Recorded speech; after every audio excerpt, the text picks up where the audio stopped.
أعوذ بالله من الشيطان الرجيم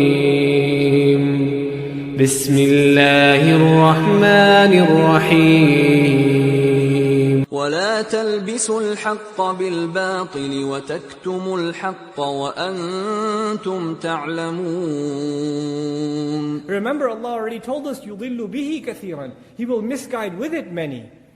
So when people already have a preconceived agenda, a notion, they want to push a certain idea, they can actually use the Qur'an, they can use the Sunnah to actually come up with false conclusions.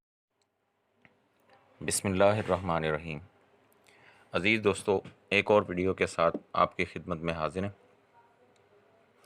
آج کی video کا ہمارا topic ہے فیصلے کی گھڑی. دوستو، دنیا دارالاسباب ہے، یہاں کا قانون ہے محنت. جو محنت کرے گا صلہ پا لے گا، حق یا باطل.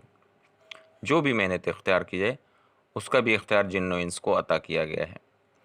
جن و انس اپنی بساط کے مطابق اس دنیا میں غلبے کے لیے کوشاں ہیں، لیکن ہمیں دنیا کو ان دو مکلف مخلوق یعنی جن و انس کے تناظر میں نہیں دیکھنا ہے، بلکہ ہمارے لیے پیمانہ ہے خیر و شر.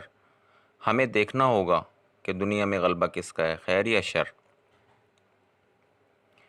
یاد رہے کہ اللہ پاک نے زمین کا ایک ٹکڑا ہم سب کو الگ الگ عطا کیا ہے، یعنی جسم، اور ایک محدود مدت تک اس میں ہم حاکم ہیں. اہلیت، قابلیت اور طاقت کے تمام ذرائع موجود ہیں. ہم نے اپنی ایک راہ متعین کی، ایک زندگی شروع کی اور اس جسم کو ایک پہچان دی. اس پہچان کو فرد، خاندان، معاشرہ، ادارہ، ریاست اور حکومت کا روپ دیا. اور اس طرح نہ چاہتے ہوئے بھی ہم اس گریٹ گیم کا حصہ ہیں. اس گیم میں لا تعلقی کا آپشن موجود نہیں ہے.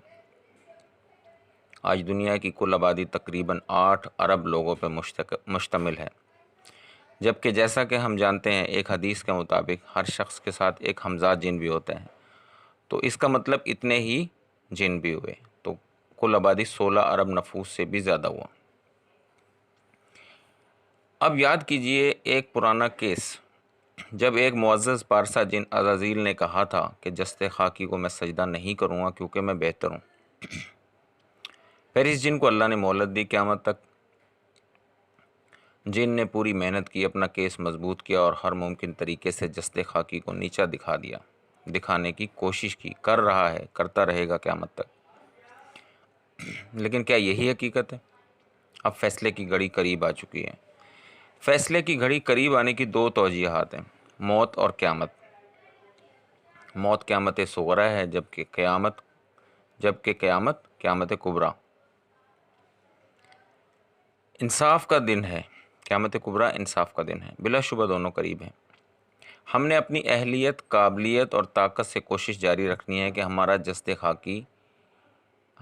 خاکی پہ خیر کا غلبہ ہو. اگر ہم اس میں کامیاب رہے تو ابلیس ناکام قرار پائے گا ہمارے جسم کی حد تک. اب یہ کیسے پتہ چلے گا کہ ہم پہ خیر غالب ہے یا شر؟ اس کا ایک طریقہ یہ ہے کہ ہم غور و فکر سے اس نتیجے پہ پہنچیں کہ اللہ سے ہمارا تعلق کیا ہے. ہم اللہ کی رحمت سے مایوس ہیں یا اللہ کی رحمت کے امیدوار ہیں؟ اگر ہمیں اپنے تمام تر گناہوں کے باوجود مغفرت کی امید ہے تو یہ ثبوت ہے کہ ابلیس ہمیں اللہ کی رحمت سے مایوس کرنے میں ناکام رہا.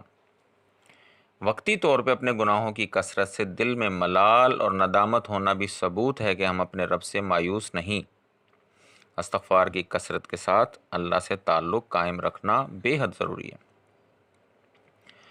ہماری گفتگو کا حاصل یہ ہے کہ اہلیت، قابلیت، طاقت اور فہم و فراست سے آپ دنیا کے کسی بھی شعبے میں کامیاب ہو سکتے ہیں، مگر ابدی کامیابی کے لیے سعادت اور رحمت الہی کے علاوہ کوئی دوسرا راستہ موجود نہیں ہے.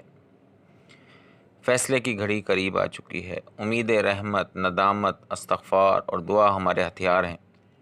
ہمیں جیت یا ہار سے غرض نہیں ہے. ہمارا مسئلہ ہے نجات، مغفرت.